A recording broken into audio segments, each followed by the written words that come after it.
Sir, হ্যাঁ সুরেশ বলো। ক্লায়েন্টরা যখন আমাদের কোম্পানি জিএসটি সার্চ করছে অনলাইনে, তখন আচ্ছা। আমরা সেখানে দেখাচ্ছে ইথিওপিয়া ট্যুরিজম প্রাইভেট লিমিটেড। আচ্ছা। বাট আমাদের কোম্পানির নেম হচ্ছে টিপকুলি ট্যুরিজম। তো এই বিষয় নিয়ে ক্লায়েন্ট একটু কনফিউজ হচ্ছে, যদি ব্যাপারটা একটু ক্লিয়ার করে দেন। আমাদের কোম্পানি প্রাইভেট লিমিটেড যে কোম্পানি সেটা কিন্তু ইথিওপিয়া প্রাইভেট লিমিটেড এবং আমাদের বিজনেস নেম হচ্ছে ট্রিপ কুইকলি। তার কারণ অনেক কোম্পানি আছে যে নামে বিজনেস করছে, সেই নামে যখন আমরা প্রাইভেট লিমিটেড রেজিস্টার করতে যাই তখন কিন্তু সেই নামটা অ্যাভেলেবেল থাকে না বা আমরা পাই না। তো এরকম এক্সাম্পল যে গ্রো, তোমরা স্টক মার্কেটে যে গ্রো দেখছো, তখন গ্রোতে টাকা কাটলে দেখবে টাকাটা কাটছে নেক্সট বিলিয়ন টেকনোলজি বলে একটা কোম্পানি। তো দিকে পেটিএম সবাই তোমরা ইউজ করো। তো পেটিএম এর কিন্তু প্যারেন্ট কোম্পানির নাম হচ্ছে 197 সলিউশন, পেটিএম এর প্যারেন্ট কোম্পানি নেম। তো সেখানে এরকমই ট্রিপ কুইকলিরও ব্যাপার। তো আমি ডিটেলসে দেখিয়ে দিই, তুমি একটু আমার ফোনের দিকে নিয়ে এসো। তুমি দেখে নাও যে আমাদের কোম্পানি সাপোজ ধরে নাও যে মিনিস্ট্রি অফ কর্পোরেট অ্যাফেয়ার্স মানে সেন্ট্রাল মিনিস্ট্রি অফ কর্পোরেট অ্যাফেয়ার্সে গেলে তুমি আমাদের প্রাইভেট লিমিটেড কোম্পানি ডিটেলস যদি দেখতে চাও, এই ওয়েবসাইটটা খুলে সেন্ট্রাল মিনিস্ট্রি অফ কর্পোরেট, এখানে সার্ভিসে যেতে হবে। সার্ভিসে গিয়ে তুমি এফও সার্ভিসে গিয়ে তুমি কোম্পানির নেম ডিটেলস চেক করতে পারবে, এফও সার্ভিস, এবং এফওতে গিয়ে check company name and LLP. আমি যদি এখানে ক্লিক করি তাহলে আমাদেরকে কিন্তু এখানে খুলে যাবে হচ্ছে কোম্পানির ডিটেলস।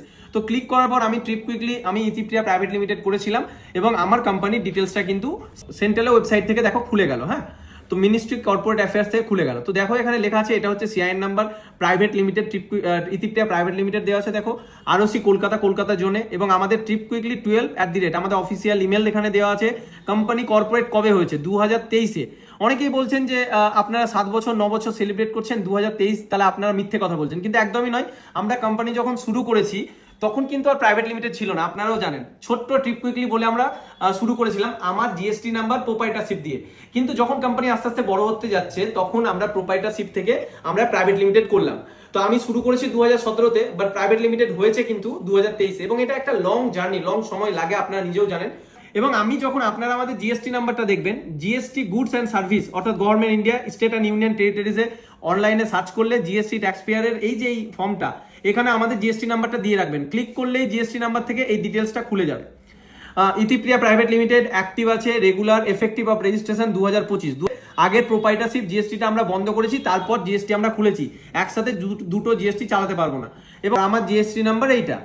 অতএব সকলকে আশা করছি যে আমি ভিডিওটা লং হলেও ক্লিয়ার করতে পেরেছি। আমাদের অ্যাকাউন্টে টাকা পাঠাবেন, ট্রিপ কুইকলি অ্যাকাউন্টেও পাঠাতে পারেন, অথবা ইথিওপিয়া অ্যাকাউন্টেও প্রাইভেট লিমিটেড অ্যাকাউন্টেও পাঠাতে পারেন। দুটোই সেফ, দুটোই আমার কোম্পানি। আমাদের বিজনেস নেম হচ্ছে ট্রিপ কুইকলি, আর আমার parent company private limited name হচ্ছে ইথিওপিয়া প্রাইভেট লিমিটেড। তো আশা করি সমস্ত আমার টুরিস্টকে আজকে বোঝাতে পেরেছি। আশা করি আর আপনাদের ডাউট থাকবে না। থ্যাংক ইউ সকলকে, বাই বাই, টাটা।